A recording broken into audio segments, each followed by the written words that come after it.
ভালোবাসার জন্য যদি ফাঁসি দিতে পারে, জীবন দিয়া দিতে পারে, আমার আল্লাহর ভালোবাসা কি এত কম? আমার আল্লাহর ভালোবাসা কি এত কম? আমার আল্লাহর জন্য কি একটু মোহাব্বত থাকবে না? আমার আল্লাহর জিকির কি একটু করতে পারবা না? এরে নবীর উম্মতের দল, আল্লাহর জিকির যদি করো, মৃত্যুর সময় তোমার জবানে জিকির জারি হয়ে যাবে, মৃত্যুর সময় তোমার জবানে কালিমা নসিব হয়ে যাবে। আল্লাহর জিকিরের চাইতে শ্রেষ্ঠ কোনো জিনিস আর দুনিয়ায় নাই।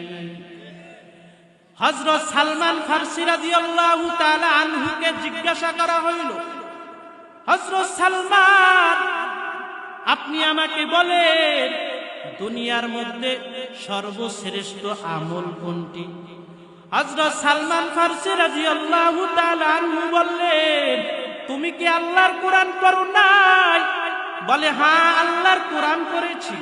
হযরত সালমান ফারসি বলে, যদি আল্লাহর কোরআন পড়ে থাকো, আল্লাহ নিজেই তো কোরআনে বলেছেন, ওয়ালা যিকরুল্লাহি আকবার, আল্লাহু আকবার, ওয়ালা যিকরুল্লাহি আকবার।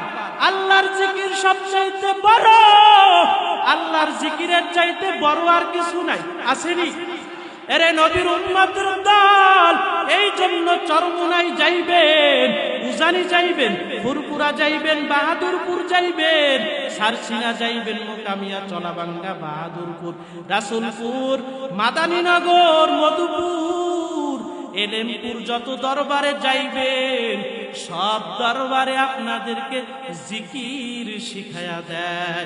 কারণ জিকির একটা সম্পদ, যেই জিকির করলে তুমি দুনিয়াতেও বাদশা, আখিরাতেও বাদশা হয়ে যাবা।